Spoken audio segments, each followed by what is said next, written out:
भवन्तो यासां देवा कृमिकन्दवन्ति भक्षञ्जा अन्तरिक्षे बहुधा भवन्ति पृथिवीं वयसोऽन्तन्ति शुक्रास्थानः भष्यग्स्मे सर्वागो अग्नेगो रप्सुषतो देवो वैवक्षो बलवो जो निधत्ता यदरसं प्रयतिरहावनदसाहते तस्मादमस्थता वो नामानि सिन्धवः यत्प्रेषितारुणेन ताश्चेवको समवल्गता आप्नोदिन्द्रो वो यदीस्तस्मादापो अनुस्थना अपगामग्गुस्यन्धमाना अभिभरतवो हिको तस्माद्वार्नामबोधितम् एको देवो अप्यतिष्ठत्सिन्धमाना यथा वशो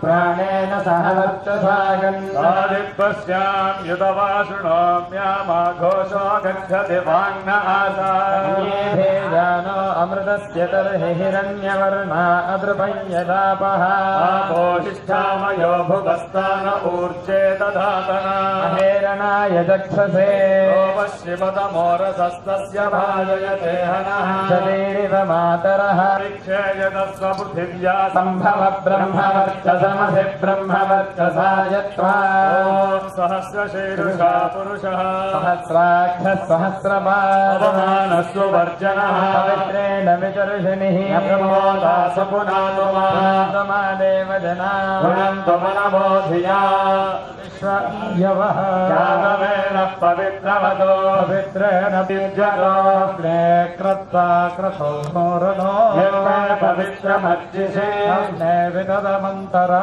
ब्रह्मणेन पुरीमहे उभाभ्याम् देवसवितः पवित्रेण सवेन च इदम् ब्रह्म पुनीमहे विश्वदेवी पुनति देव्यागा यस्यै बह्वे स्तनभावेत पृष्ठानन्दस्य यज्ञस्य लभतयोरयेन विश्वानरो रश्मिभिर्मा पुनातो मातः प्राणेन शिरामय भूः पृथिवी पयसा पयोभिः यज्ञे मा पुनीता बृहद्भिः सविदस्रुभिः परिशिष्टैर्देवमन्मभिः अग्ने दक्षैः पुनाहिमा तेन देवा अपुनता आपो दिव्यङ्कषः तेन दिव्येऽस्त्रधारेण अपमान्यः पुनन्तु पारापत्यम् पवित्रम् माद्यामगोहिरण्मयो तेन ब्रह्मविदो वयम् ब्रह्म पुनीमहे इन्द्रस्सु नीति सह मा पुनातु सोमस्वस्या वरुणः समीक्ष्य यमो राजनात्रमृणाभिः पुनातु मा जातवेदामूर्जयन्त्या पुनातु आपो वा इदकम् सर्वम् विश्वाभूतान्यपः प्राणापापः पदवापो नवापो मृतमापः सम्भ्राणापो विराणापः स्वराणापश्चन्द्रागस्यापो ज्योतिगस्यापो यजोगस्यापः सत्यमापदुवरापो अपः प्रणयते श्रद्धा वा आपः श्रद्धामेवारभ्य प्रणीय प्रचरति अपः प्रणयते यज्ञो वा आपेवारभ्य प्रणीय प्रचरति आपो वै हान्ताः शान्ताभिरेवास्य शुचगुं समयते राजा रामचंद्र भगवान की जय। नमः पार्वती तत्न पूज्य శశి మొత్తం ధ్వజం మీద వేయమని చెప్పండి కదా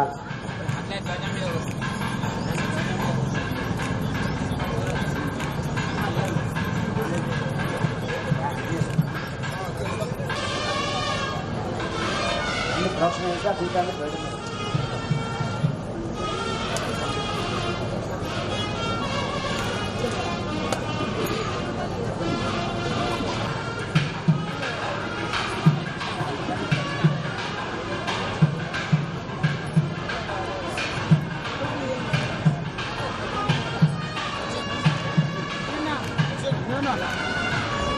ఇప్పుడు హోమంలో పాల్గొ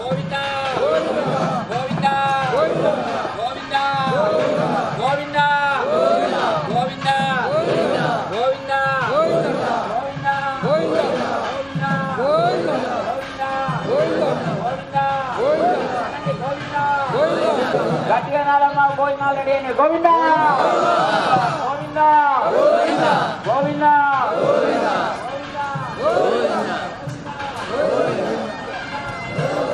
గోవింద గోవింద గోవింద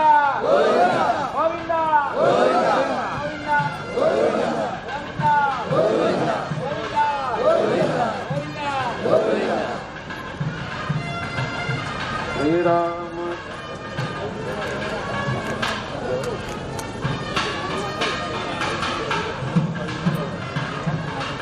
శ్రీరామ జయ రామ జయ జయ రామ శ్రీరామ జయ రామ శ్రీరామ జయ రామ జయ జయ రామ శ్రీరామ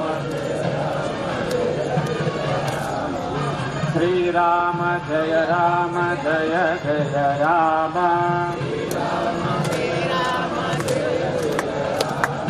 శ్రీరామ జయ జయ రామ राजा रामचंद्र भगवान की सुरास्तामभिषिञ्चन्तो ब्रह्म विष्णु महेश्वर वरुण श्रद्धा क्रियापते बुद्धिर्लज्जावपुष्यान्तिः कान्तिः सुष्टिश्चमादरः एतास्त्वामभिषिञ्चन्तो देवमत्यः समागताः आदित्यश्चन्द्रभौमा चन्द्रमा भौमा बुधदेवसितार्कजाः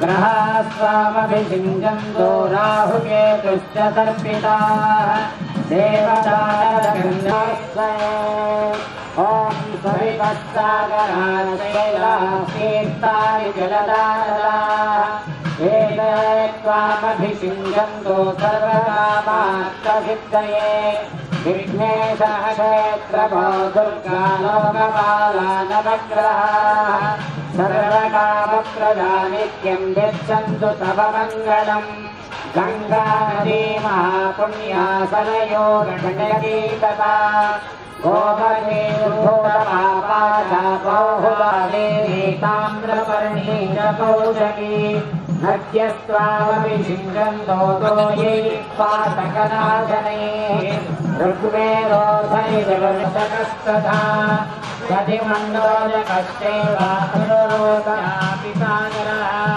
ॐ तदेवेक्षुरसोदस्यातस्मादोदकश्चयः एते पापविहारे तदेवायनयोर्द्वयम् व्रतं सर्वोपचार पूजां परिकल्पयामि नवाः हिरण्यपात्रं पूर्णं दधाति अभद्रस्तसन्मङ्गलानि नमः पार्वती हर हर महादेव हर चंद्र भगवान की जय।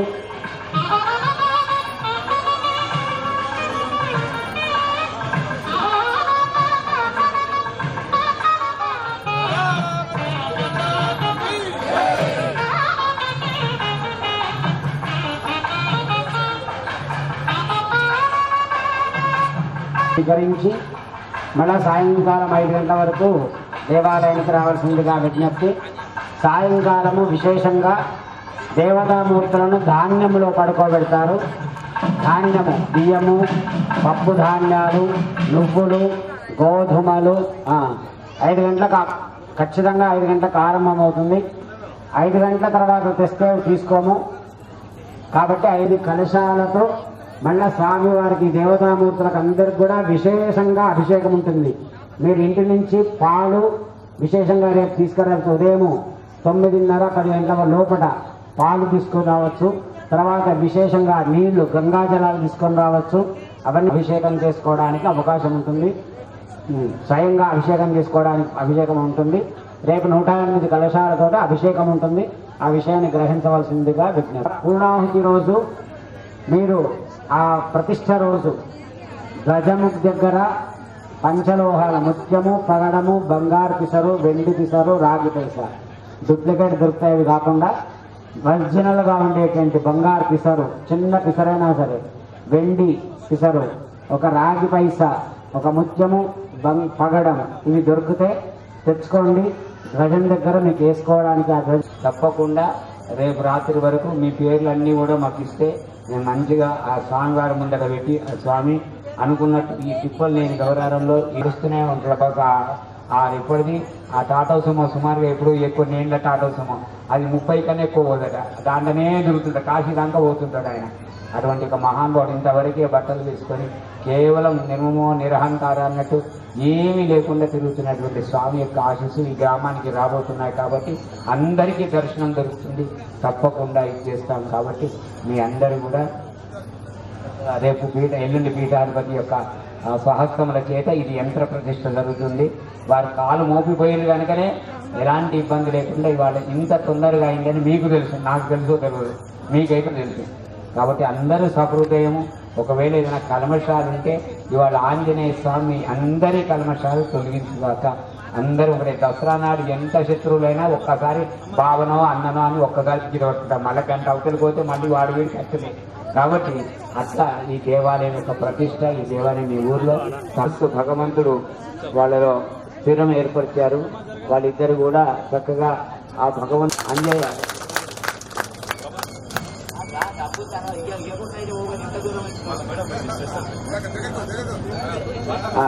నీ పేరేందాయన అమ్మ.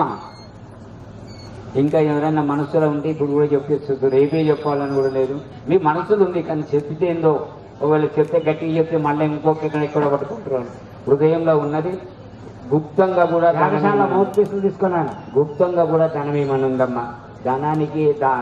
దానానికి గుప్తమే చేయమనుంది. అయ్యగారు గుప్తంగా దిశలో మంచంలో వండబెట్టిండ్రు పాపం. ఆయన వండబెడితే ఇక ఆయన మాట కూడా పోయింది. అంటికి తీసుకుపోయి అవతల వండబెట్టింది పాపం. వండబెట్టినప్పుడు ఆ పెద్ద కొడుకు చిన్న కొడుకును చూస్తూ ఉన్నాడట. వీళ్ళు ఆ పోయేటప్పుడు ఒక ఆరాటం వస్తుంటది. అంటే ఆ ఈశాన్య మూలకు చూసిందట. చూసేసరికి ఓహో మా నాయన ఈశాన్య మూలలో ఏదో పెట్టి ఉంటాడో ఆయన చెప్పొస్తలేదు, వీడిని బతికించుకుంటే బాగుండని అప్పుడు అనిపించింది. మంచం బయట పెట్టిన ఆయన. అప్పుడు ఆ డాక్టర్ దగ్గరికి వెళ్ళారటమ్మా.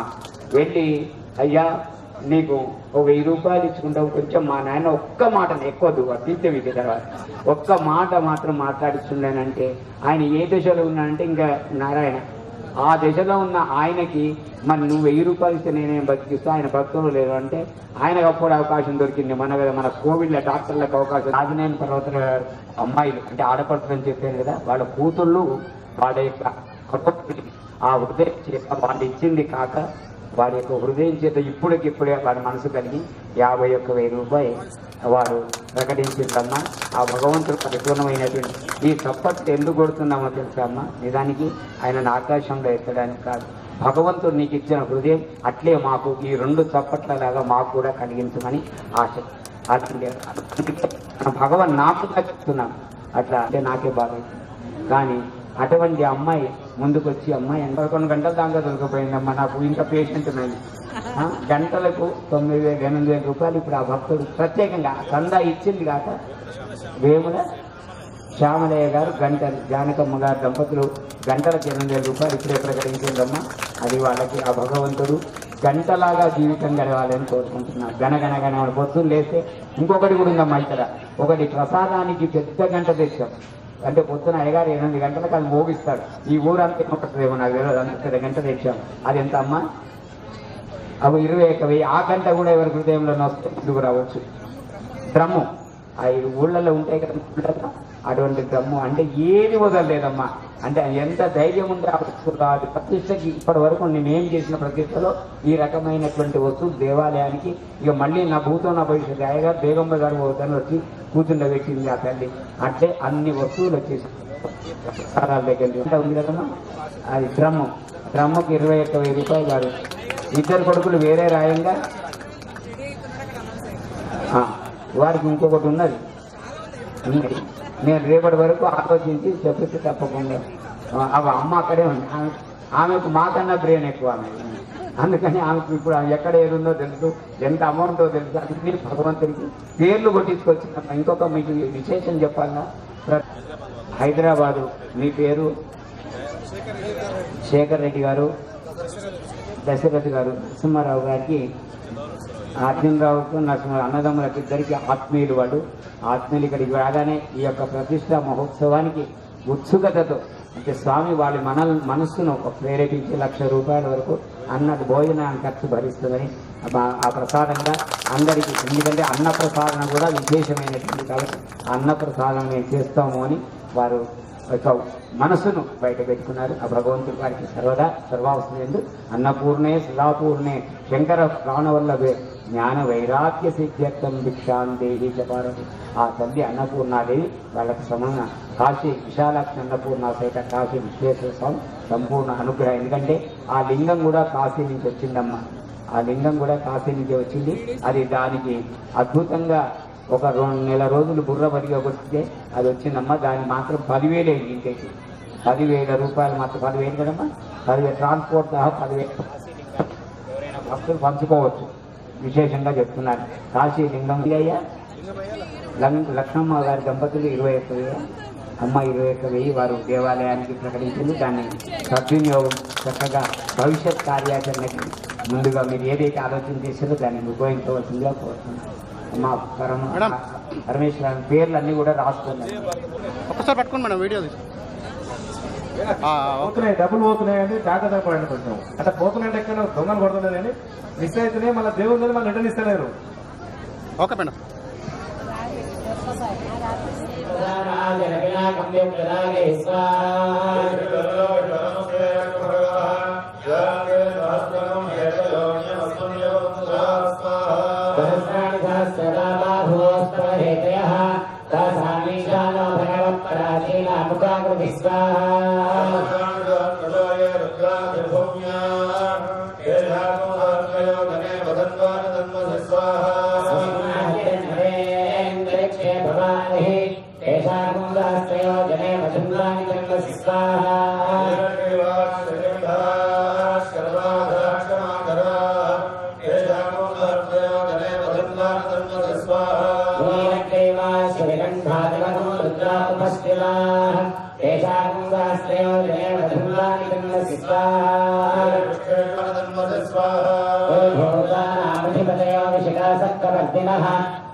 महागणाधिपतये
पश्चिमे लक्ष्मीधरमावाहयामि वायुव्यां वामनमा उत्तरे हयग्रीवमावाहयामि ईशान्यां वामदेवमावाहयामि एतान् पूजये अष्टोत्तरशतसंख्यंतोటి వెంకటరమణ శర్మ గారు శివపంచాక్షరి రామకారక మంత్రం 108 సార్లు చేయరు. ధాన్యరాశిం ప్రతిష్టాప్య ధాన్యం శంకర ప్రాణవల్లభే జ్ఞాన వైరాగ్య సిద్ధ్యర్థం భిక్షాం దేహి పార్వతి మాతా చ పాహం జలంతామాని సప్తదా శతంగో అంబధామాని సహస్రభుతభోరుహః అథాశక్రత్వాయోయమిమం మే అకలంకతా పుష్పావనే దేవిమాతరస్తత్వదేవే అపాగోసి విఘ్నతే కరపశ్చాదయమానాః నిషదనం ధర్మేవో వసతి ృతమాయక్ష్మస్య నశ్యతి పురాదే భగభాయథా రోషణయః సంగచ్చన్తే రాజానः సమిదా వివాహస్య ఉచ్యతే భిషగ్రక్షోహామి వదాదనః అన్యామవత్వన్యాన్యస్యా ఉమావదా సర్వా ఓషధయః సంవిధానా ఇదం మే ధనకౌసనిష్యంతి రామాత్మానం తవ పూరుషా విశ్వా ప్రతిష్ఠాస్థేన ఇవ భజమక్రముః యత్కించన్నస్య నిహాకయా కామవతి భోజయంతే ముదాదతం ఆవిచ్ఛుతరువా ఓషధీరస్మారిష్టదానందత్తభేషజం మావోనిషద్ధనిదాయస్వై సాహంఖనానివః चतुष्पदस्माकमोदर्वमस्मरादुरम् ओषधयः संवदनाभ्यवाचकामेनन्देव तन्लोके मङ्गलायनम् भवन्तम् कङ्कमर्थम् तप्तात्मयमानवा शुभम् धर्मधर्माणाम् भवतः परभवेव अनन्तम् बोधोत्तमम् भुवन्नरमसहस्रेण पुरुषस्तततोऽतिपुरः भक्त्या पुरुषमव्ययम् ध्यायन् स्वन्दमस्यं श्रयमानस्तमेहं सर्वभूतमनोद्भवम् मे सर्वधर्माणाम् धर्माधिकमतो मतः प्रत्यमं यो महत्तेजः परमं यो महत्तपः यो महत्ब्रह्मावरणयपरायणो पवित्राणां पवित्रं यो मङ्गलाजगन्नाथस्य भूपते कृष्णान्नामसहस्रं मे सुलोका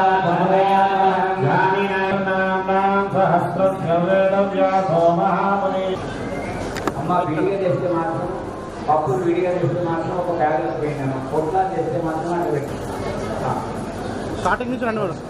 ఓం విష్ణుం విష్ణుం మహావిష్ణుం బ్రహ్మ విష్ణుం మహేశ్వరం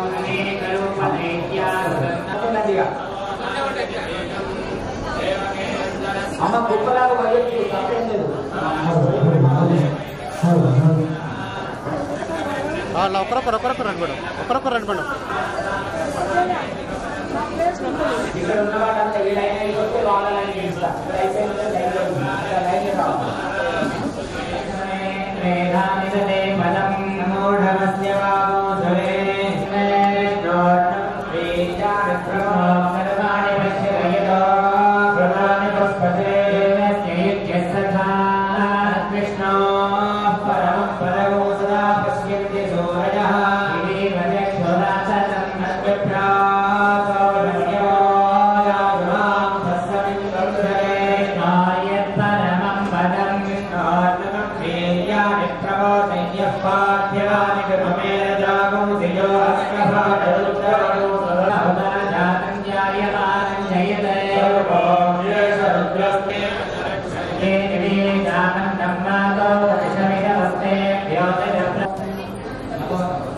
ఎవరు మాట్లాడద్దు మాట్లాడకుండా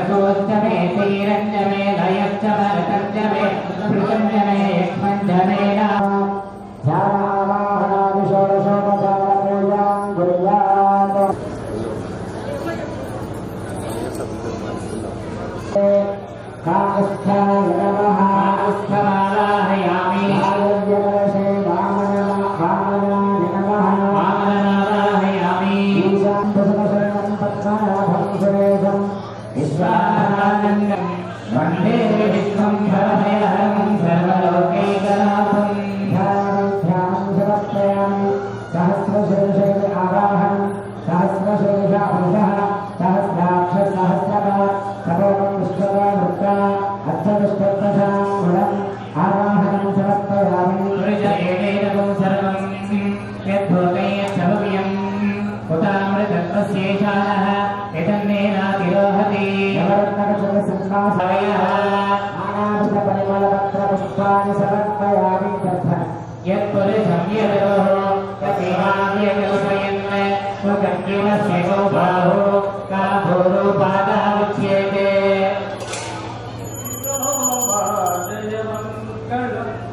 श्रीराम कौसल्यपुत्र पवित्र करुणानिधे सुचरित्र कौसल्यपुत्र पवित्र करुणानिधे सुचरित्र श्रीकारसादगणेन्द्र शृङ्गेन्द्र श्रीतापते कुन्द वादानुत गोविन्द वादात्मजाकरविन्द नातन्त्रि परमानन्द वादात्मजाकरविन्द नातन्त्रि परमानन्द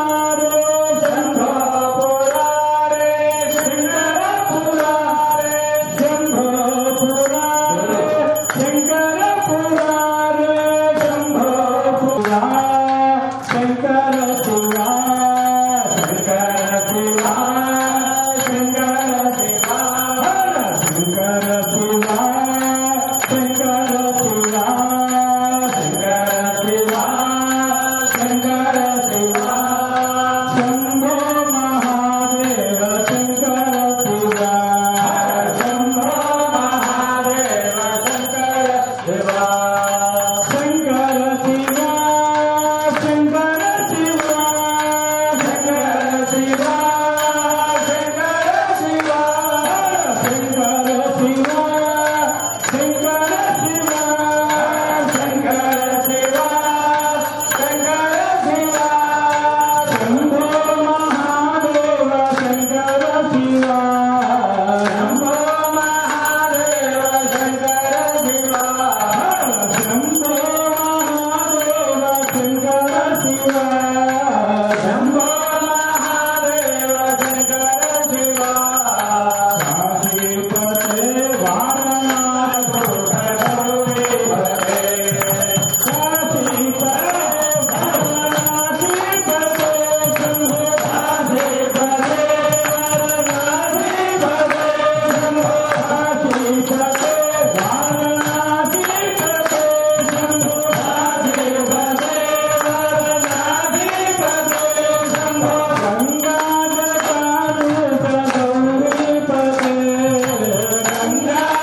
అందరూ కూడా అండి మంత్రహీనం దయాహీనం భక్తిహీనం పరమేశ్వర యత్పూజితం మయా దేవ పరిపూర్ణం తదస్తుతే అనేన సంకల్పిత ధాన్యాదివాసాంగ తుల్యదేశాంగ ప్రదోషకాల సమయే ధాన్యాదివాసాంగ భోజనేన భగవాన్ సర్వాత్మకా సర్వం శ్రీ పరివారదేవతా సమేత ప్రతిష్టాంగ గౌరీ శంకర స్వామి దేవత చరణానందార్పణమస్తు పర్యాప్య అనంతరాయ సర్వస్తమాదిరాత్రం తమహః సర్వస్యాప్తే సర్వస్య దివ్యే సర్వమేవ దేహాత్మావే సర్వం జయతే ధార్మిక దీక్షతో మరి 5 రోజుల కార్యక్రమం ప్రతిష్టాపన మహోత్సవ సందర్భంగా ఈరోజు 3వ రోజు కార్యక్రమం ధాన్యాదివాసంతో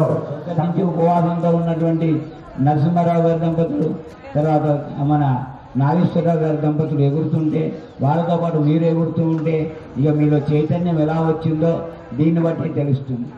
ఇంత చైతన్యం మనలో ఉన్నప్పుడు మనం ఎందుకు సద్వినియోగం చేసుకోవద్దమ్మా? మనలో శక్తి భగవంతుడు ఇచ్చాడు. ఆపదామపహర్తారం దాక్కొక్కరు దగ్గరలో ఉన్నటువంటి నిగూఢమైనటువంటి సంపదను స్వామి రామచంద్ర ప్రభు నీ ఆలయం కడుతూ ఉంటే ఆ కంచెల్లో గోపన్న ఎట్లయితే జై శ్రీరామ్ జై జై కథాంశాన్ని దశరథ మహారాజు గారు కదంతం భక్తానాం ఏకదంతముపాస్మహే శరదిందు సమాకారే పరబ్రహ్మ స్వరూపిణి వాసరణం యతిశేఖరం భావనా బల సంపన్నం భావానంద గురుం భజే నమోస్తు రామాయ సలక్ష్మణాయ దేవ్యై చ తస్యై జనకాత్మజాయై నమోస్తు రుద్రేంద్రయమానిలేభ్యః నమోస్తు చంద్రార్కమరుత్పనేభ్యః మనోజవం మారుతతుల్యవేగం జితేంద్రియం బుద్ధిమతాం వరిష్టం వాతాత్మజం వానవయోగముఖ్యం రసిక భావ విదులు ఔరౌరాయణ రసిక భావ విదులు ఔరౌరాయణ రసధును నొలికించుమా రసిక భావ విదులు ఔరౌరాయణ రసధును నొలికించుమా సంగీత సాహితీ రసాకృతి రసనాచలమున నటనమాడుమా సరస్వతి భువనగతి అనురాగమతి రసనాచలమున నటనమాడుమా సరస్వతి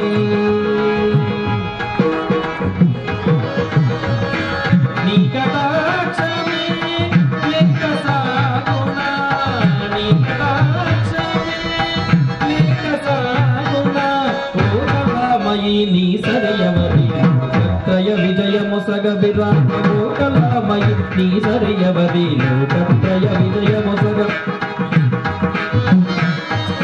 శ్రీకరముగ దీవింపు మోజని శితరక్షకి లక్ష్మీపతి పాలిని రసనాంచలమున నటనమాడుమా సరస్వతి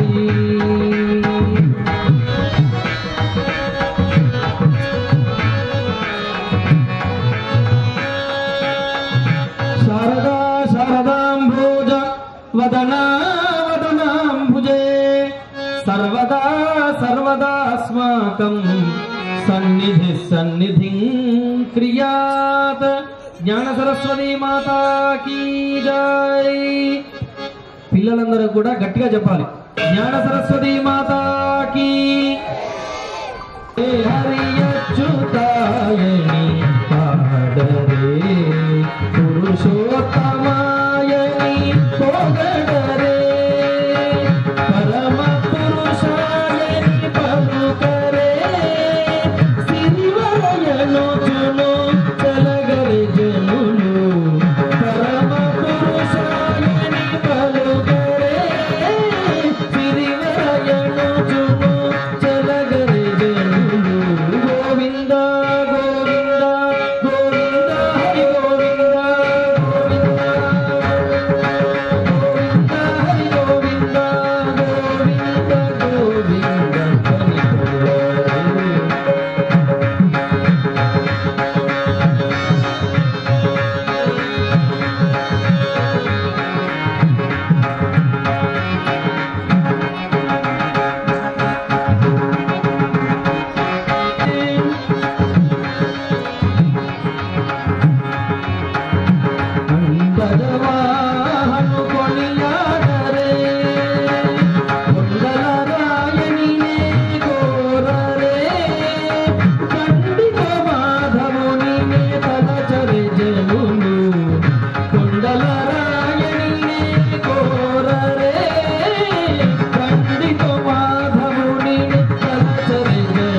అంగరంగ వైభవంగా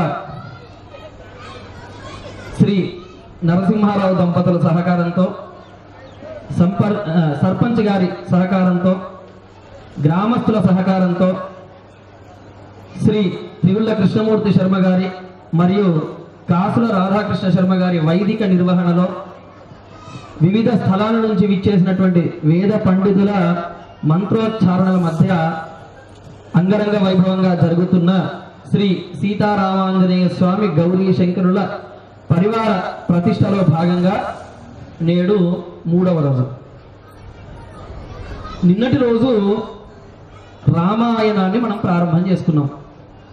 ప్రారంభం చేసుకొని ఇక్కడి వరకు వెళ్ళినాము అంటే ముందుగా కైలాసంలో పార్వతీదేవి పరమేశ్వరుని అడగటం, పరమేశ్వరుడు రామాయణాన్ని చెప్పడం ప్రారంభం చేయటం,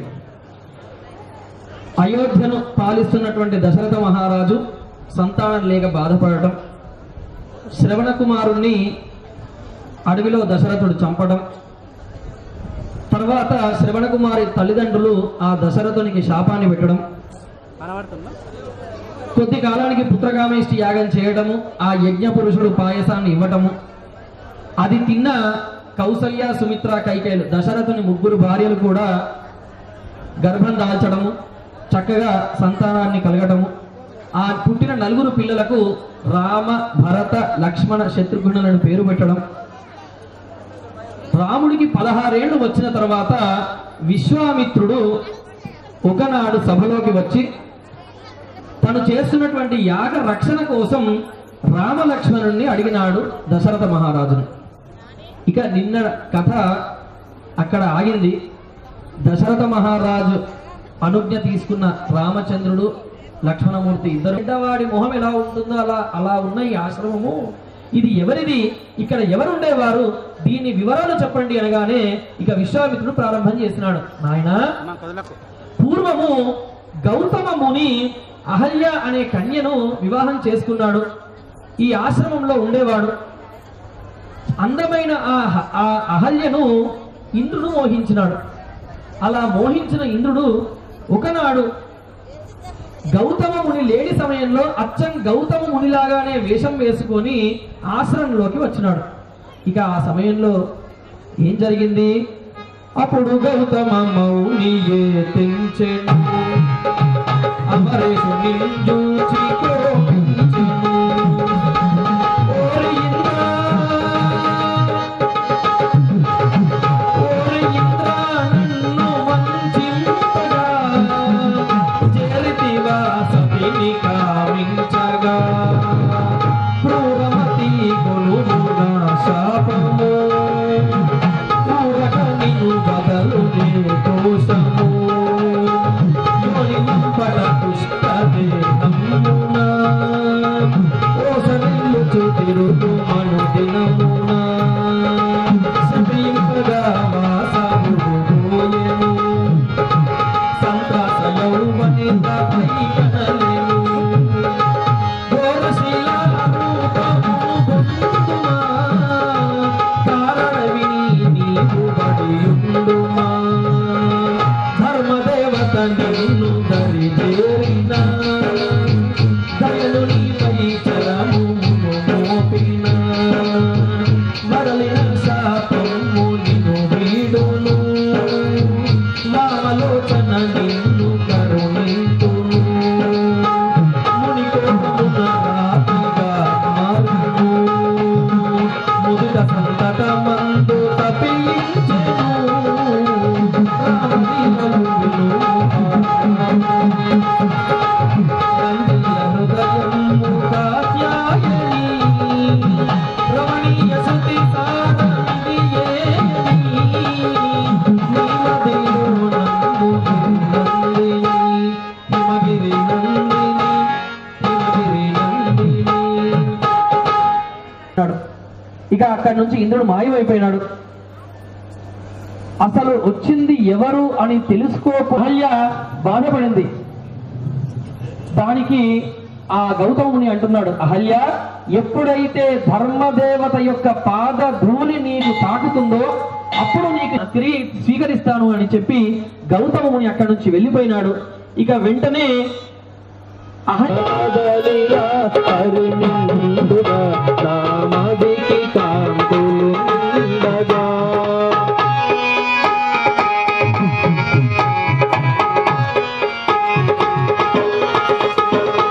కనకనమ్మున కలవు కద నా మనవి ఏ వినిపించగా కనుల నీరు గదా కృపగలు గదా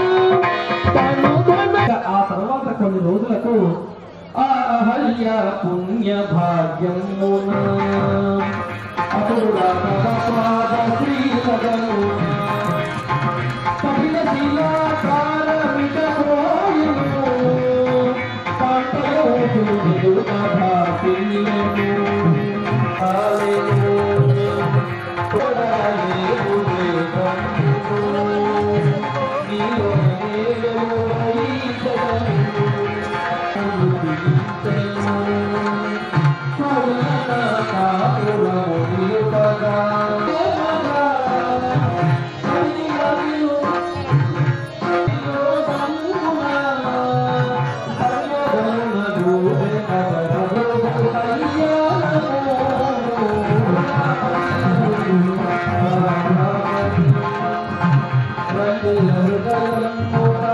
ఎన్నో రకాలైన స్తోత్రాలు చేయడం ప్రారంభం చేసింది.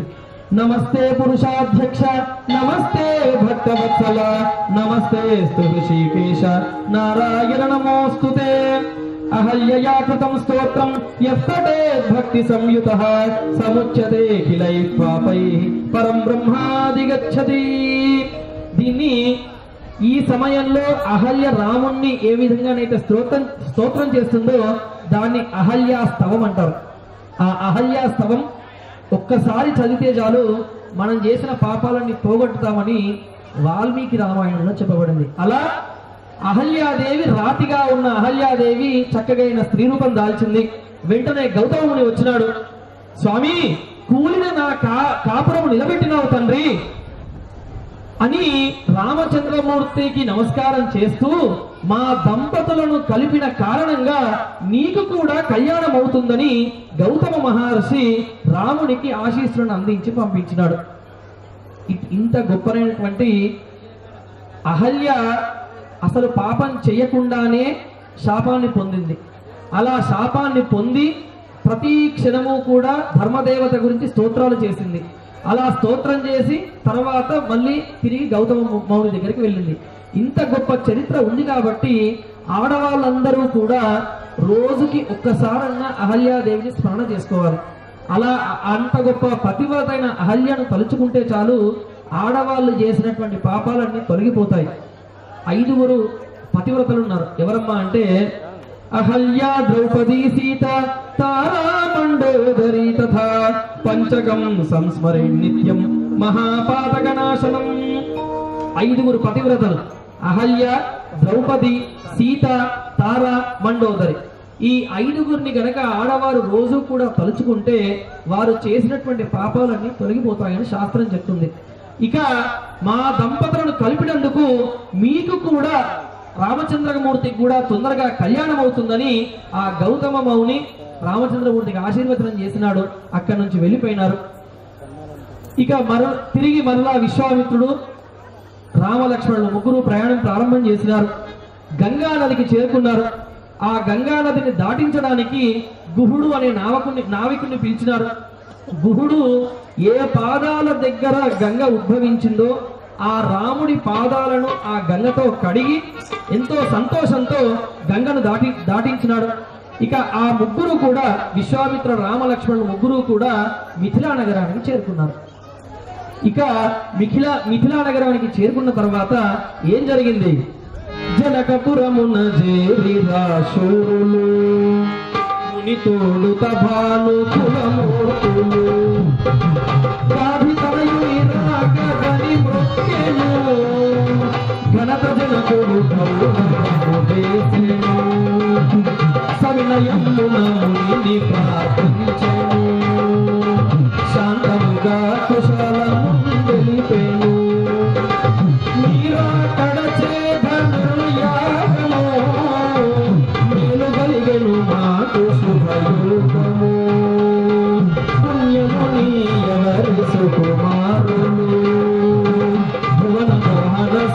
సుందరాకారులు వీరిని ఆకర్షించే నా చిత్తము వివరముగా తెలుగు శృతి ప్రేయము రామలీలను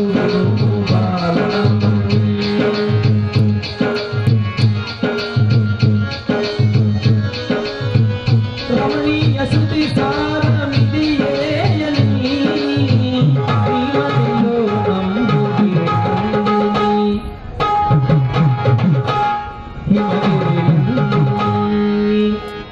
విశ్వామిత్రుడు రామలక్ష్మణులు చక్కగా మిథిలా నగరానికి చేరుకున్నారు.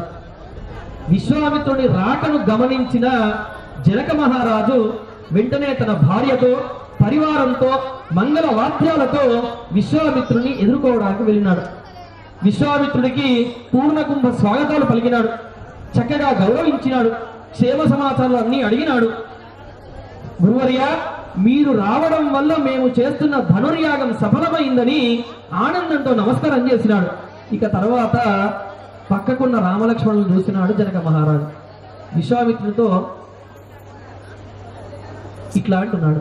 అంటే ఎందుకంటున్నాడు అంటే, గురుదేవా, ఇంత చక్కనైన భువన మోహన సుందరాకారులు ఎవరు, ఎక్కడి వారు, ఒకసారి వీరి వివరాలు చెప్పండి అని విశ్వామిత్రుని అడిగినాడు జనక మహారాజు. ఇక అప్పుడు జనక మహారాజు చెప్పడం ప్రారంభం చేసినాడు. జనక మహారాజా, రాముడు రాఘవుడు రవికులుడితడు భూమి జగపతి అయిన పురుష నిధానము. రాముడు రాఘవుడు రవికులుడితడు భూమి జగపతి అయిన పురుష నిధానము. రాముడు రాఘవుడు రవికులుడితడు.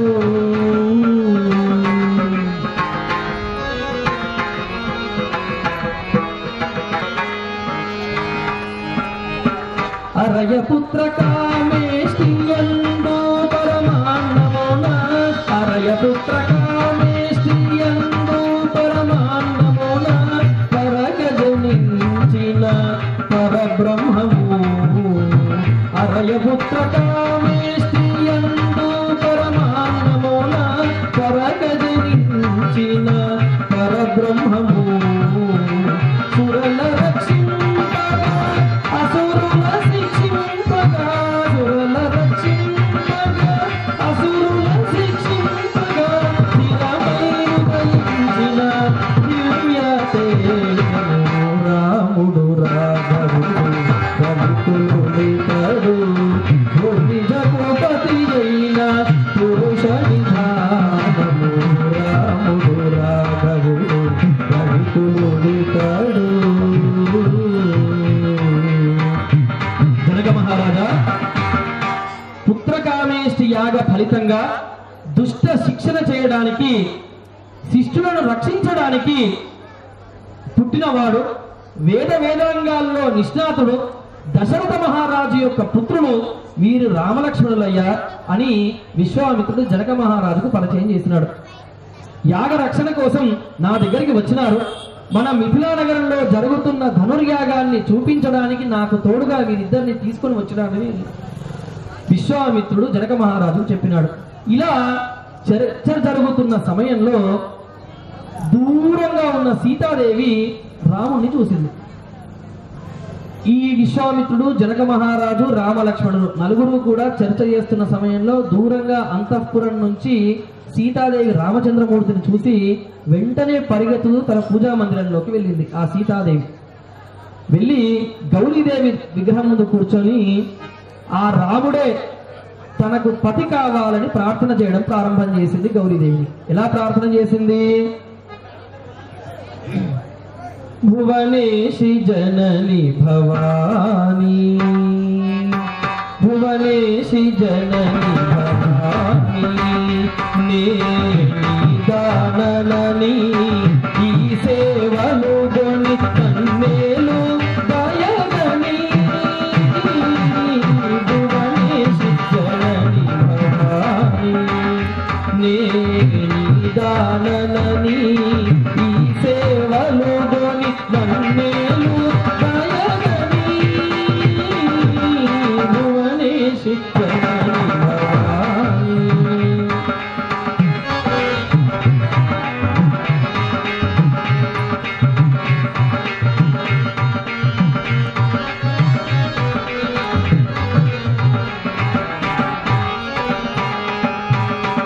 శ్రీగిరి నందిని శ్రీకరూపిణి శ్రీ శివకామిని శ్రీకజన పోషిణి శ్రీగిరి నందిని శ్రీకరూపిణి శ్రీ శివకామిని శ్రీకజన పోషిణి శ్రీరాజేశ్వర చిత్తవిలాసిని శ్రీరాజేశ్వర చిత్తవిలాసిని చిత్తవిలాసిని శ్రీచక్ర భాసిని భువనేశి జనని భవాని.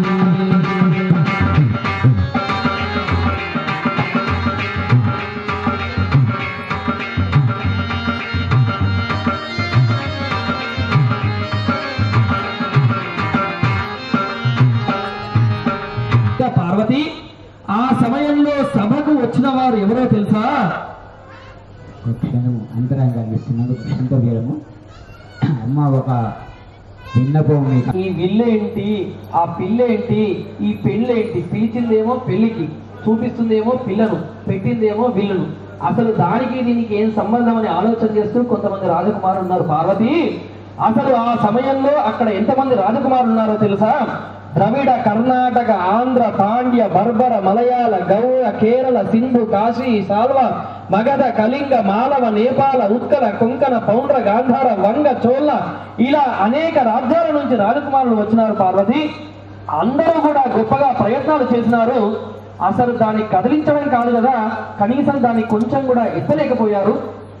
అలా అందరూ ప్రయత్నాలు చేసిన తర్వాత వెంటనే జనక మహారాజు లేచినాడు. లేచి సభలో అంటున్నాడు, ఛీ, ఇంత మహారుగణను మింటినారి అప్పుడులాగా, మింటినారి అప్పుడులాగా నియచ్చరుడు వచ్చెరువడిగా ఘోరమైన శబ్దము గలుగా కూలిపోయే చాపము వేగా, ఘోరమైన శబ్దము గలుగా కూలిపోయే చాపము వేగా, ఆధ్వని బ్రహ్మాండమెల్లను ఆవరించి మాగుమోగెను.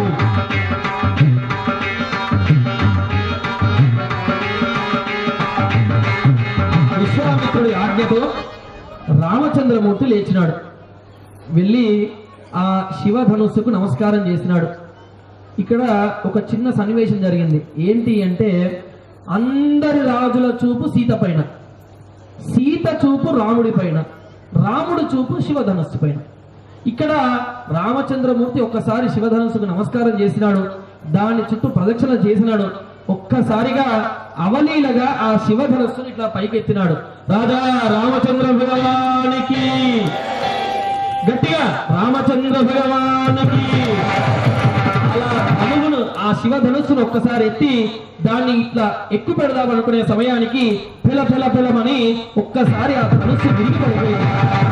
ఆకాశంలో ఒక గొప్ప ధ్వని కొట్టింది. భూమి ఒక్కసారి అణిగిపోయింది. ఆ ధ్వనికి సముద్రాలన్నీ కంపించిపోయినాయి, కొన్ని నక్షత్రాలు రాలిపోయినాయి. ఇక ఆకాశంలో ఉన్న దేవతలు అందరూ కూడా కీర్తనం చేస్తున్నారు, నాట్యాలు చేస్తున్నారు, వాద్యాలు మోగిస్తున్నారు. ఇక ఆ సమయంలో శ్రీరాముని గలదేహమున సీతదంత వేసముదమున సిగ్గు తెరలు బ్రహ్మతునంగా సీతాపతి శిరము వంచగా శుభమ్మని ధనరీశులు సుమవర్షము గురిపించమరులు సుతదాసరంజన రామగాథ నిజమోదమున రమణీయ శైలనందన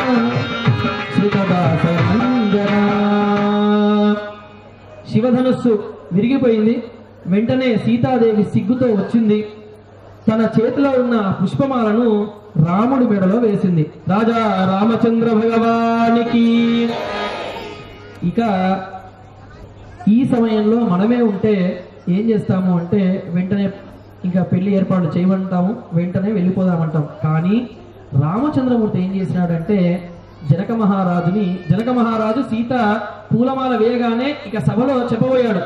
ఇక నా అల్లుడు రామచంద్రమూర్తి అని ప్రకటించేలోగా ఒక్కసారి జనక మహారాజును ఆపినాడు. రామచంద్రమూర్తి ఆపి, జనక మహారాజా, నేను సీత కోసము ఇక్కడ నేను రాలేదయ్యా, సీతను పెండాడడానికి రాలేదు, సీతను పెళ్లి చేసుకుందామని శివధనుస్సు ఎక్కుపెట్టలేదు. కేవలం మా గురువు గారి యొక్క ఆజ్ఞ మేరకు వచ్చినాను. నీవు ఈ సభలో ఈ శివధనుస్సును ఎక్కుపెట్టే మగవాడు లేడా అన్నందుకు ప్రశ్నగా నువ్వు అడిగిన ప్రశ్నకు సమాధానంగా వచ్చినాను. మా గురువర్యుడు నాకు వెళ్ళమని ఆజ్ఞాపించిన వచ్చినాను తప్ప సీత మీద ఎలాంటి నాకు లేదు అనగానే అప్పుడు జనక మహారాజు అన్నాడు. ఇక్కడ పిల్లలందరూ కూడా బాగా గమనించాల్సిన విషయం ఏమిటి అంటే, తల్లిదండ్రులకు ఇవ్వవలసిన గౌరవం అంత. ఎవరి మాట విన్నా వినకపోయినా, సాక్షాత్తుగా భగవంతుని మాట విన్నా వినకపోయినా తల్లిదండ్రుల మాటలు ఖచ్చితంగా వినాలి. అలా తల్లిదండ్రుల మాటలు వింటే భవిష్యత్తు మనకు చక్కగా ఉంటుంది అని ఇక్కడ రామచంద్రమూర్తి మనకు సూచిస్తున్నాడు. ఇక వెంటనే జనక మహారాజు అడిగినాడు, మరి రామచంద్ర మరి నేను ఏం చేయాలి అంటే, అప్పుడు జనక మహారాజుకు చెప్తున్నాడు రామచంద్రమూర్తి స్వామి, జనక మహారాజా నా యొక్క తల్లిదండ్రులకు లేఖను రాసి పంపించండి, వారి అనుమతి అయితే నేను సీతను పెళ్లాడతాను అన్నాడు. ఇక వెంటనే జనక మహారాజు దశరథ మహారాజుకు లేఖ పంపించినాడు. వారందరి నుంచి ఆమోదం వచ్చింది. ఇక అప్పుడు పెళ్లి పత్రిక రాయించి పంపించినాడు మరలా జనక మహారాజు. ఏమైంది?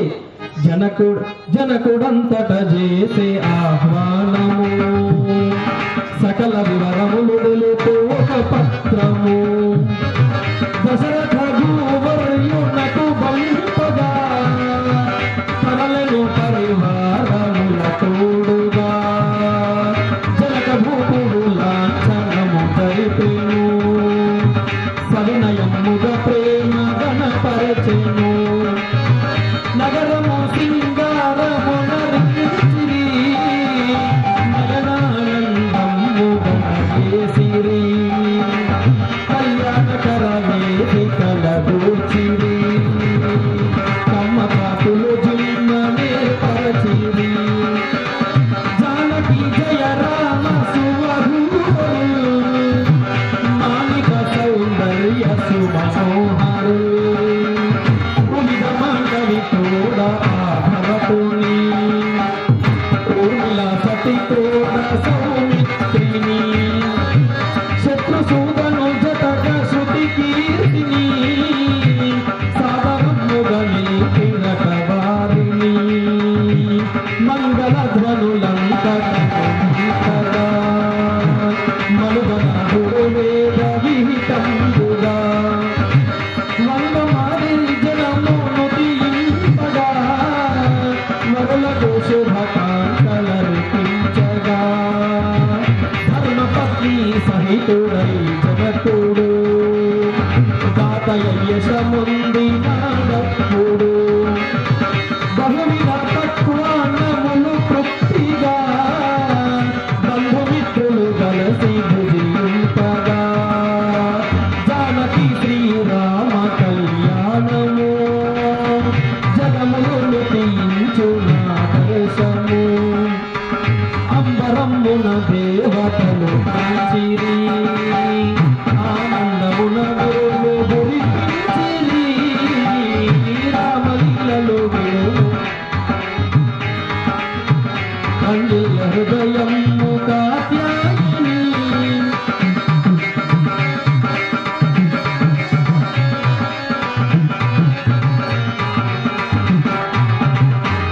హిమగిరి నందిని, హిమగిరి నందిని. వెంటనే జనక మహారాజు లగ్న పత్రికను పంపించినాడు దశరథ మహారాజుకు. సీతాదేవి ఆనందంతో తెల్లటి ముత్యాలు చేతిలో పట్టుకుంది. ఆ తెల్లటి ముత్యాలు ఎప్పుడైతే సీతాదేవి చేతిలో పట్టుకుందో, ఆ సీతాదేవి యొక్క వర్ణం అంటే ఆ సీతాదేవి ఎర్రగా ఉంటుంది కాబట్టి ఆ ముత్యాలన్నీ కూడా అంటే చక్కనైన ఎర్రటి చిన్న చిన్న మణికాంతులలాగా అవన్నీ కూడా పద్మరాగ మణుల్లాగా వెళ్ళిపోతున్నాయట ఎర్రగా. ఎప్పుడైతే సీతాదేవి తన గుప్పిట్లో నుంచి రామచంద్రుని మీద పోసిందో, రామచంద్రుని తలపైన నల్లటి వెంట్రుకల పైన తెల్లటి పూలలాగా అవన్నీ పడ్డాయట. ఇక తర్వాత ఎప్పుడైతే అవి రామచంద్రుని నెత్తిమించి ఇంకా కిందికి జారినాయో, అవన్నీ కూడా రామచంద్రుని యొక్క నీలవర్ణం అంటే ఆ నీలివర్ణ ఛాయకి ఆ తెల్లటి మణులన్నీ ఆ ముత్యాలన్నీ కూడా నీలి మణుల్లాగా, అంటే మనము ఏమంటారు అంటే ఇంద్రనీల మణులు అంటారు. ఆ ఇంద్రనీల మణుల్లాగా అవన్నీ కూడా పైన పడ్డాయట. ఇవన్నీ చూస్తున్నారు అందరూ. ఈమె చేతిలోనేమో ఎర్రగా ఉంటున్నాయి, తల మీద పోయగానే తెల్లగా ఉంటున్నాయి, మళ్ళీ రాముడి శరీరం మీద రాగానే ఇంద్రనీల మణుల్లాగా అవన్నీ మారిపోతున్నాయి. ఈ సంఘటన చూసి దేవతలందరూ కూడా ఆశ్చర్యపోతున్నారు. ఆనందంతో అందరూ కూడా నమస్కారం చేస్తున్నారు. ఇక జనకుడు చక్కనైన విందును ఏర్పాటు చేసినాడు. ఇరువైపుల వారందరూ కూడా ఆనందంతో భోజనాలు చేసినారు. ఇక ప్రజలు, మునులు, దేవతలు అందరూ కూడా జయధ్వనులు చేస్తున్నారు. సీతారామచంద్ర భగవానికి. ఇట్లా అందరూ కూడా చక్కగా సీతారాముల గురించి కీర్తన చేస్తున్నారు. అందరూ కూడా సీతారాం సీతారాం సీతారాం పరిపాలయమా పాతకహరణ జయ జయ రామ్ పావన చరణ సీతారాం పాతకహరణ జయ జయ రామ్ పావన చరణ సీతారాం దశరథ తనయ రాజా రామ్ దాస దయామయ సీతారాం దశరథ పాతకమర్దన జయ జయ రామ్ దానవ మర్దన సీతారాం సీతారాం సీతారాం సీతారాం పరిపాలయమాం సీతారాం సీతారాం పరిపాలయమాం సీతారాం సీతారాం సీతారాం సీతారాం పరిపాలయమాం. ఆ వెనుక సీతారాం సీతారాం పరిపాలయమాం. అమ్మ పిల్లలు మీరు సీతారాం పరిపాలయమాం. రాధా రామచంద్ర భగవానికి జై. మనం అయితే పరశురాముడు చెయ్యి రామచంద్రమూర్తికి తగిలిందో ఆ పరశురాముడి యొక్క అజ్ఞానం అంతా కూడా పోయింది.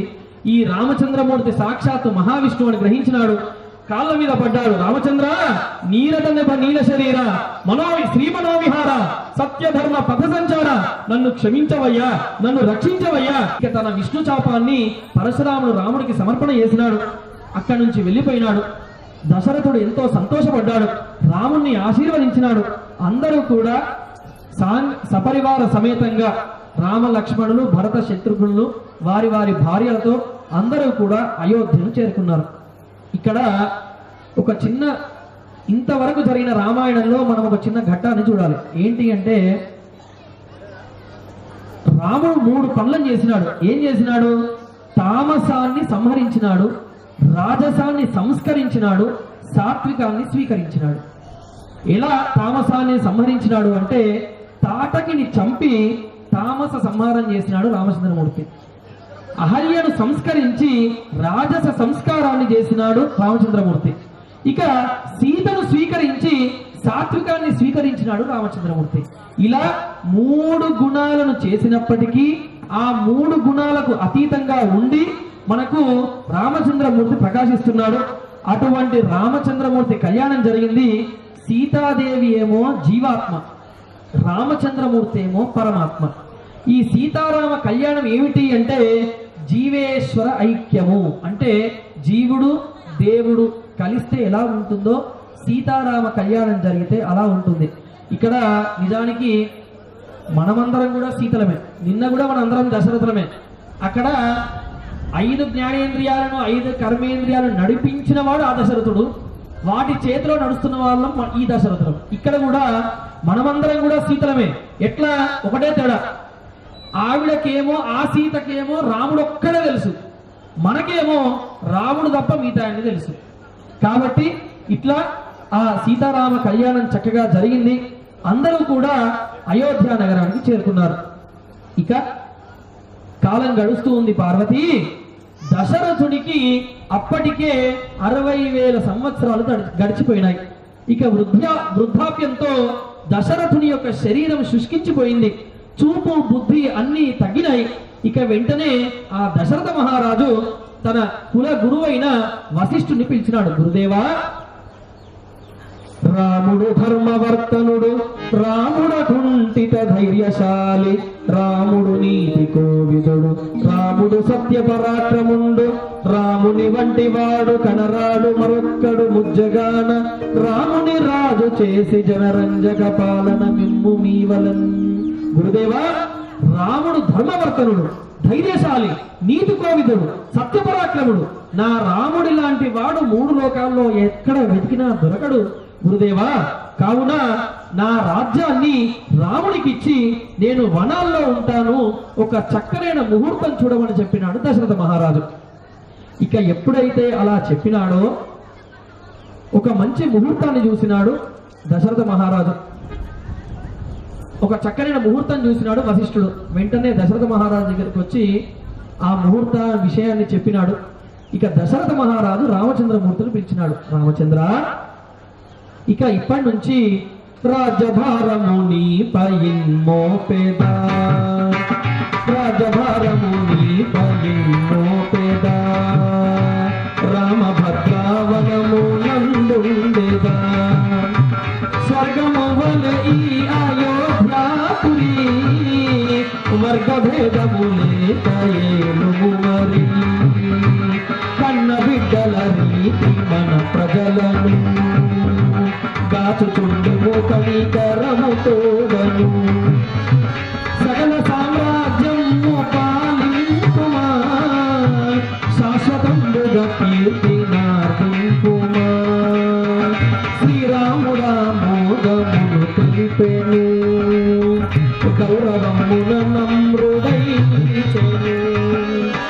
దశరథుడానంద బాష్పములా, పడిపెను రాఘవ శిరోజములా, రామదియలు విను బాలామణి, తండ్రిల హృదయము కాత్యాయని, రమణీయ శృతి సారమిదియేయని, నీ మదిలో నమ్ముగిరి నందిని, హిమగిరి నందిని, హిమగిరి నందిని. వశిష్ఠుడు రాముడి పట్టాభిషేకానికి మంచి ముహూర్తాన్ని చూసినాడు. దశరథ మహారాజు సంతోషపడ్డాడు. ఇక అయోధ్య నగరం అంతా కూడా అలంకరించినారు. ప్రతి ఇంట్లో కూడా పండగ వాతావరణం. ఇంతలో దశరథ మహారాజు రాముణ్ణి పిలిచి, నాయనా, ఇక నేటి నుండి నీకు రాజ్యభారాన్ని నీపై వేస్తున్నాను. నేను నా యొక్క శేష జీవితాన్ని వనాల్లో గడుపుతాను. స్వర్గంలాగా అయోధ్యను ఎలుము నాయన, కన్న బిడ్డల్లాగా మన ప్రజలను ఏలు. తర్వాత రాజుకు ఉండవలసిన 7 లక్షణాలను చెప్తున్నాను వినమన్నాడు. సాధారణంగా మనం ఎలా చెప్తాము అంటే, వీళ్ళని మంచిగా చూసుకో, వాళ్ళను మంచిగా చూడకు, వీళ్ళు మన వాళ్ళు కాదు అని ఇప్పటి నాయకులు తర్వాత నాయకులకు చెప్తున్నారు. కానీ దశరథ మహారాజు ఏం చెప్పినాడు? సత్యం శౌర్యం దయా శాంతిరార్జనం మధురం వచః ద్విజగోయతి భక్తిశ్చ సప్తైతే శుభదా గుణాః. రాముడికి దశరథ మహారాజు చెప్తున్నాడు, రాజుకు ఉండవలసిన 7 లక్షణాలు చెప్పినాడు. ఏంటవి? సత్యం, దయ, శాంతి, శౌర్యం, ఆర్జనం, మధురమైన వాక్కు, గోవులపై యతులపై ఎప్పుడూ కూడా భక్తితో ఉండడం. ఇవి ఈ 7 లక్షణాలను ఎప్పుడూ విడిచిపెట్టకు నాయన అని దశరథ మహారాజు చెప్తున్నాడు. ఇంకా ఏం చెప్పినాడు? ఈ చెప్పిన 7 లక్షణాలనేమో విడిచిపెట్టకు, ఇప్పుడు చెప్పబోయే 7 లక్షణాలనేమో ఎప్పుడూ పట్టుకోకు అన్నాడు. ఏ లక్షణాలు అవి? నిద్రాలస్యం మద్యపానం ద్యూతం వారాంగనారతి అతి క్రీడా అతి మృగయ సప్తదోషాన్ నృపస్య చ. అతి నిద్ర, ఆలస్యం, మద్యపానం, జూదం, పరస్త్రీలపై మోహము, అతిగా ఆడుకోవడము, అతిగా వేట చేయడం, ఈ 7 గుణాలు కూడా ఎప్పుడూ పట్టుకోకు అన్నాడు. ఆ ముందు 7 గుణాలు విడిచిపెట్టకు, ఈ 7 గుణాలను ఎప్పుడు కూడా పట్టుకోకు అని ఆ దశరథ మహారాజు రామచంద్రమూర్తికి చెప్పినాడు. చూసేసరికి భార్యల మాటలు వినేటెంటేమో నిండిపోయింది, కొట్లాడుతున్నాడు అక్కడ స్థలం కోసం. ఇక్కడ భార్యల మాటలు వినని టెంట్ కింద ఒక్కడు మాత్రం కూర్చున్నాడు. అక్బర్ చక్రవర్తికి ఆశ్చర్యం కలిగి వాడిని పిలిచినాడు. ఎవరిని?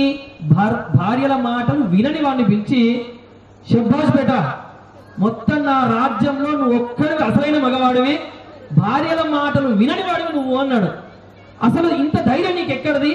ఎందుకు పోయి అక్కడ కూర్చున్నావు అంటే, అప్పుడు చేతులు కట్టుకొని అంటున్నాడు, ఏం లేదు ప్రభు, వచ్చేటప్పుడు నా భార్య చెప్పింది అందరూ కూర్చునే వాళ్ళ దగ్గర కూర్చోవద్దు అన్నది, అందుకే పోయి అక్కడ కూర్చున్నా అన్నాడు. బీర్బల్ దాని కింద కూర్చున్నవాడు. అందుకే వినాలి, భార్య మాట భర్త వినాలి, భర్త మాట భార్య వినాలి. ఇక్కడ ఏం జరిగింది? ఆ కైకేయి ఎప్పుడైతే దశరథ మహారాజు పిలుస్తున్నాడో కైకేయి జరగటం లేదు, లేవటం లేదు. అప్పుడు ఒక మాట అన్నాడు దశరథ మహారాజు, కైకేయి నీ మనసుకు నొప్పించే విషయం నేను ఏది చెయ్యను, రాముడి సాక్షిగా చెప్తున్నాను, నీకు ఏమి కావాలో అడుగుమనగానే అప్పుడు టక్కుమని లేచింది కైకేయి. లేచి అంటుంది, స్వామి పూర్వము దేవ అసురుల సంగ్రామ సమయంలో నేను మిమ్మల్ని రక్షించినాను, నాకు మీరు 2 వరాలు ఇస్తా అన్నారు, ఆ వరాలు ఇప్పుడు కావాలి అంది కైకేయి. సరే గ్రాంటెడ్ అన్నాడు దశరథ మహారాజు ఆనందంగా. ఆ దశరథ మహారాజు అనుకున్నాడు భూములు అడుగుతుందో, నగలు అనుకుందో, చీరలు అనుకుందో అడుగుతుందో అనుకున్నాడు. కానీ ఆమె 2 గట్టి వరాలు అడిగింది. ఏం అడిగింది? తద్వయం న్యాసభూతం మే స్థాపతం త్వయి సువ్రత తత్రైకేన వరేణాశు భరతం మే ప్రియం సుతం ఏష సంప్రద సంభార్యై రాజ్యేభిషేచయ అపరేణ వరేణాశు రామో గచ్చతు దండకాన్. నాపచంద్రమూర్తి దశరథ మహారాజుకు వచ్చి, నాయనా తండ్రి నీ యొక్క బాధను విడిచిపెట్టండి, నాకు అంతా తెలిసింది, ఈ చిన్న పని కోసం మీరు ఇంత విచారం చేయకండి, భరతునికి పట్టాభిషేకం చేయండి, నిజముగా నా జన్మ సాఫల్యమైంది అని చెప్పి రాముడు వెంటనే తన తండ్రికి నమస్కారం చేసినాడు. అక్కడి నుంచి వెళ్ళిపోయినాడు. దశరథ మహారాజు ఇక నేల మీద పడి కుమిలి కుమిలి బాధపడుతున్నాడు. ఇక్కడ పిల్లలందరూ కూడా ఒకసారి పిల్లలందరూ కేవలం పిల్లలు మాత్రమే చెప్పాలి, రాజా రామచంద్ర భగవానికి అంటే చాలా మంది ఉన్నారు పిల్లలు. ఇక్కడ పిల్లలందరూ కూడా శ్రద్ధగా ఒక మాట వినాలి. ఇక్కడ రాముడు మనకు ఒక నీతిని బోధిస్తున్నాడు. ఏం బోధిస్తున్నాడు? తను రాజు కావాల్సినది, తమ్ముడు రాజవుతున్నాడు, తను ఇక్కడ గొప్పగా రాజు కావాల్సింది అరణ్యంలోకి వెళ్తున్నాడు. అయినా కూడా రాముడు ఎలా ఉన్నాడు? ఉదయే సవిత రక్త రక్తశ్చాస్తమయే తథా సంపత్తౌ చ విపత్తౌ చ మహతామేక రూపత. ఉదయించే సూర్యుడు ఉదయించే సమయంలో మరియు అదే సూర్యుడు అస్తమించే సమయంలో ఒకే రకంగా ఒకే వర్ణంతో ఉంటాడు. అంటే ఇక్కడ ఏం చెప్తున్నాడు ఆ సూర్యుడు అంటే, మంచి సమయంలో కానీ, మనకు అన్ని కలిసి వచ్చిన సమయంలో కానీ, విపత్కర సమయంలో కానీ, అంటే అన్ని మనకి ఎదురు తిరుగుతున్న సమయంలో కానీ ఒకే రకంగా ఉండాలి అని ఇక్కడ రాముడు మనకు సూచన చేస్తున్నాడు. కాబట్టి ఇక్కడ రాముడు కూడా ఎటువంటి బాధ పడకుండా సహనంతో ఎలా ఉన్నాడో మనం కూడా అదే విధంగా మంచి సమయాల్లో నా అంతటి వాడు లేడు అని విర్రవీయకుండా, విపత్కర సమయాల్లో భయపడకుండా, ఉన్నవాడు ఉన్ననాడు ఉట్ల పండుగ, లేనినాడు లొట్ల పండుగ అన్నట్టు కాకుండా ఒకే రకంగా ఉండాలని రాముడు ఈ సన్నివేశంలో మనందరికీ తెలుపుతున్నాడు. రాజా 14 ఏళ్ళు అరణ్యవాసం వెళ్తున్నాను, నీవు ఇక్కడే అంతఃపురంలో సుఖంగా ఉండుమనగానే అప్పుడు ఇంకా అంటున్నాడు రామచంద్రమూర్తి, సీత జంతువుల అరుపుల మధ్య, విషకీటక సంచారాల మధ్య నీవు భయపడతావు. అడవిలో ఎలా ఉంటుంది? విపరీతమైన వేడి, ఎముకలు కొరికే చలి, నీవు పుష్పం కన్నా సున్నితంగా పెరిగిన దానివి, నీవు నాతో రావద్దు, నేను 14 ఏళ్ళు అలా ముగించుకొని ఇలా వస్తాను, నువ్వు ఇక్కడే అయోధ్యలో చక్కగా ఉండవని చెప్పగానే అప్పుడు ఆ మాట వినకుండా సీతాదేవి రాముడితో ప్రయాణం అయింది. ఇక రాముడు బయలుదేరినాడు, సీత బయలుదేరింది. వెంటనే ఎవరు బయలుదేరతాడు? లక్ష్మణమూర్తి బయలుదేరినాడు. పాపం ఎవరూ చెప్పలేదు, ఆయనను ఎవరూ ఇబ్బంది పెట్టలేదు. కానీ అన్న మీదున్న అమితమైన ప్రేమతో లక్ష్మణమూర్తి రాముడితో బయలుదేరి వెళ్తున్నాడు. పార్వతి ఆ సమయంలో రామ లక్ష్మణులు ఇద్దరూ కూడా కైకమ్మిచ్చిన నార వస్త్రాలను కట్టుకున్నారు. 3 తల్లులకు నమస్కారం చేసినారు, తండ్రికి నమస్కారం చేసినారు. ఇక రాముడి వెంట వెళ్తున్న లక్ష్మణుడు ఎలా ఉన్నాడో తెలుసా పార్వతి? ఆ సమయంలో రామచంద్రుడు సీత అరణ్యమేగ వారి వెంటను సౌమిత్రి పయనమయ్యే ధనువుతూ నీర బాణముల్ దాల్చి వేగ గోవు వెంబడి వత్సంబు గోవు విధము. ఆవు వెంట తన పిల్ల ఇలా పరిగెత్తుతూ వెళ్తుందో అలా రామచంద్రుని వెంట పాపం లక్ష్మణుడు కూడా అలా బయలుదేరి వెళ్తున్నాడు.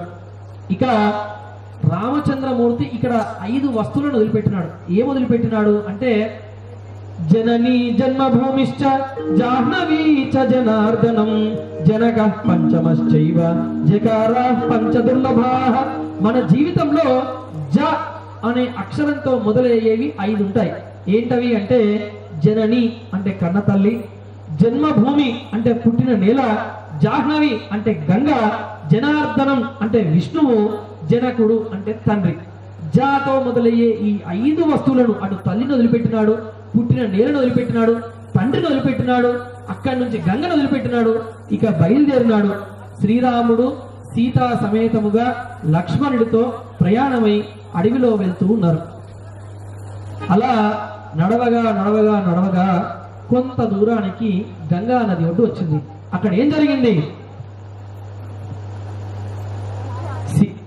సీతా సతి రామ లక్ష్మణుల్ చేరి గంగయొడ్డున వారల్, రాముని గని బెహుడు కన్నుల ప్రేమ మీద దేశనుడుల, రామాజ్ఞను పడవదెచ్చను రమణి తోడ రాముడెక్కెను, నావను సౌమిత్రి చేరగా నడిపినాడు గురుడు ప్రేమగా, గంగా నది అప్పుడు దాటిని కమ్మనైన ఫలములు తినిది, భరద్వాజ ఋషిని గాంచెరి భక్తి తోడ ముక్కులు తగిరి, ఆవుని సత్కారమునిరి అడవిలో నడుచుచుండిరి, వాల్మీకాశ్రమము చేరిరి వందనము సమర్పించిరి, మునీయుడు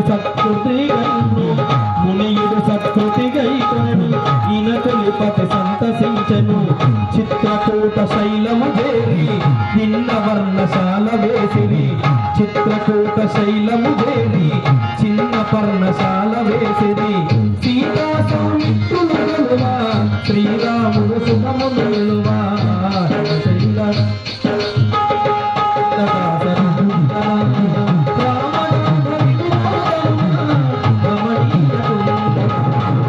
హిమశైల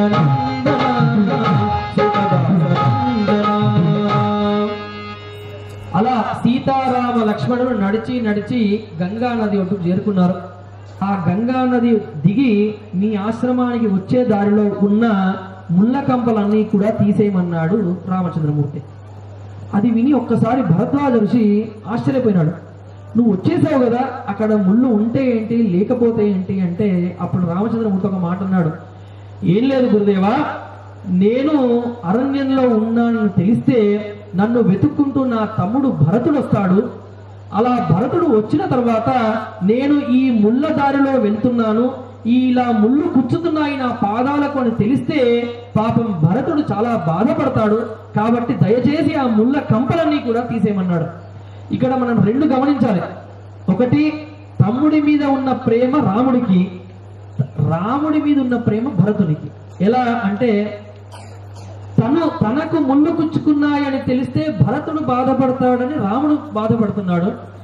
నన్ను వెతుక్కుంటూ వచ్చే సమయంలో పాపం భరతుడికి ముళ్ళు గుచ్చుకుంటాయేమో అని రాముడు బాధపడుతున్నాడు. ఇలా ఉండాలి అన్నదమ్ములని మనకి రాముడి కథ ఎప్పుడూ మనకు ప్రతి సన్నివేశం కూడా ఏదో ఒక ధర్మాన్ని సూచిస్తూ ఉంటుంది. ఇలా భరద్వాజ ఋషి చేరుకున్నారు. ఆ భరద్వాజ ఋషిని నుంచి అక్కడి నుంచి కొంత దూరం నడిచి వాల్మీకి మహర్షి ఆశ్రమాన్ని చేరుకున్నారు. అక్కడ వాల్మీకి మహర్షి యొక్క ఆశీస్సులను పొందినారు. ఇక కొంత దూరం నడిచి చిత్రకూట పర్వతంపై ఒక చిన్న పర్ణశాల వేసుకున్నారు. అక్కడ ఉంటున్నారు. ఇక్కడ చిత్రకూట పర్వతంపై కాలం గడుస్తూ ఉంది సీతారామ లక్ష్మణులకు. అక్కడ అయోధ్యలో దశరథ మహారాజు పుత్ర వియోగంతో తల్లడిల్లిపోతున్నాడు.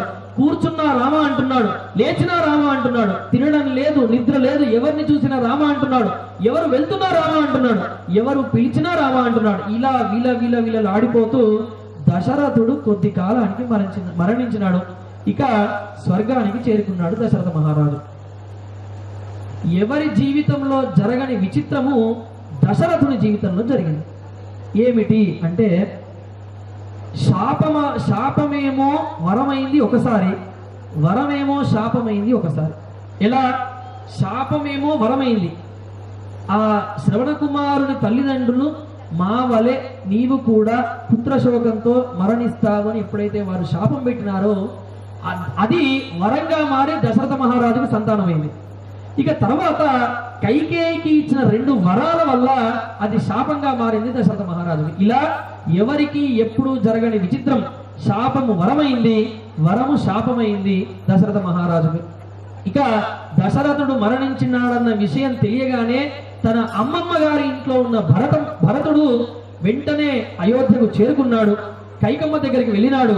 అమ్మా, నన్ను పట్టభద్రుని చేయ, నాన్నగారి ప్రాణము దీయ, కైవసముని రామచంద్రుని తల్లి వంటి సీతా సతిని కారడవుల పాల్చేసితివి, గట్టితివి, సిగ్గులేక పేలుచుంటివి, సిరులు సుఖమ్మని దలచితివి, పూజనీయ రఘువంశము బూడి చేసే నీ స్వార్థము, నీ ముఖమును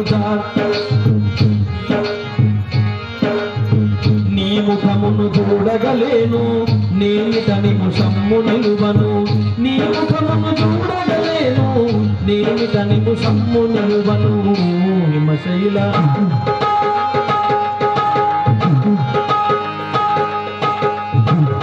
ఎంత పని చేసినావమ్మా, నాకు పట్టం కట్టడం కోసము నాన్నగారిని చంపినావు, అన్నయ్యను అడవికి పంపించినావు, రఘువంశానికి అపకీర్తి తెచ్చినావు, ఇక నీ ముఖాన్ని నేను చూడను అని దశరథుని అంత్యక్రియలు చేసి కుమిలి కుమిలి ఏడుస్తున్నాడు భరతుడు.